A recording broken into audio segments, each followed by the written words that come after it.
Guys, what's up? Chris Rod, Sun City Lawn Care at you with another video today. How to overseed pure dirt in the desert environment. No existing lawn, it's all dirt. Okay, it looks a little damp right now because I just got through working on a lot of the irrigation. Okay, we had some leaks. At the valve box, some of the nozzles were left a little loose, so we had to tighten them up, just make some adjustments. But we got good coverage, and this is one of the key aspects to overseeding or doing a general seeding in general, because you got to have a sufficient amount of water. You got to have good coverage, because once you get that seed in the ground, you have got to water for the next 30 days straight. So tune in on what I'm going to be doing. There's roots everywhere. Just talk about my approach here.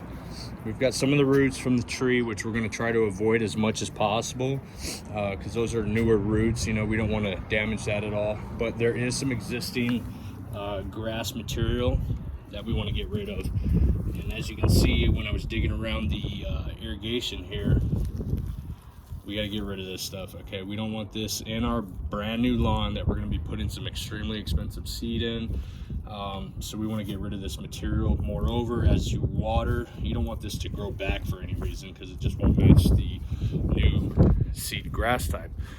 If this had been a sod job, you know, you've got to dig out this material anyways so that it doesn't decay, start to decompose underneath the brand new sod, heat up and kill the grass. So this is my process. I'll walk you through it. That way, if you guys want to do a little overseeding at your own properties, or you got some questions about mine, you can let me know.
Okay, just to touch base on what I'm doing exactly. Okay, as you guys can see, just made one pass.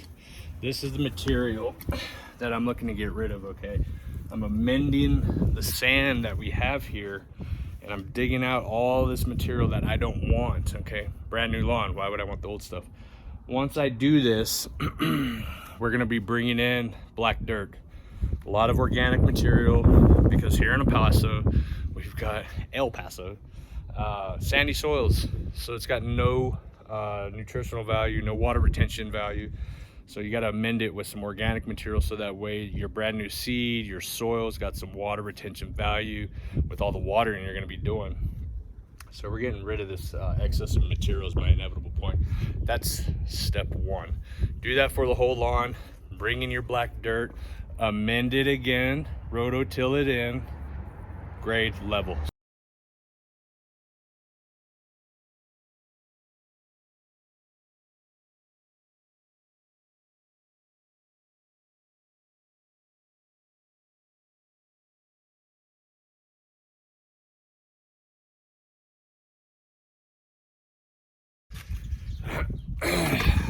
All right, that's me tilling the land, if you will. And the reason why, this is why. You don't want this in your lawn. It's dead. We're putting some quality grass seed down today, and I don't want that jeopardizing our new growth. But now I'm gonna do is rake all this stuff out, bag it, haul it.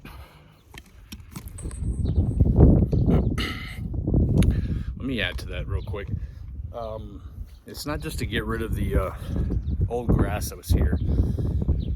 As you guys have seen some of my past videos, is I want to give this grass seed the best chance it has of surviving, of germinating, okay, and growing into a thick, lush lawn. And the way you do that with our compacted sand here in El Paso, and here's a really good example. You see that? That's desert sand, just compacted.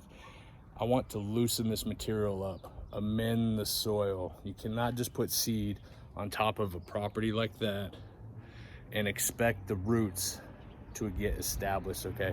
You've got to amend the soil. You have got to excavate the old material, and you got to make sure you get that fluffy, organic softness to your dirt, your backyard, your front yard. Then you put down your grass seed, then you water, then you apply your fertilizer. All right, guys, I think we're 3-4 hours later. I don't even know, but graded, leveled, got all the grass out that I wanted, the old stuff. Now it's time to lay your grass seed. All said and done. Once you got your irrigation working, you've amended the soil, you've regraded, re-leveled, smoothed it out as best as you can, or as much as you'd like, then you apply your grass seed, okay? In this particular case, this is a $349 bag of Bermuda grass seed. And no, this is not sponsored, but check it out. GCI Turf Services Blue Heat Wave. They're changing the name of it, so don't hold me accountable for saying the name on my video, but it's going to like I think an alpha grass or something like that. This is my process.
Right, that's my grass seed. Now, depending on the grass seed, always read the label, but in this particular case, 1 to 2 pounds if you're overseeding an existing lawn.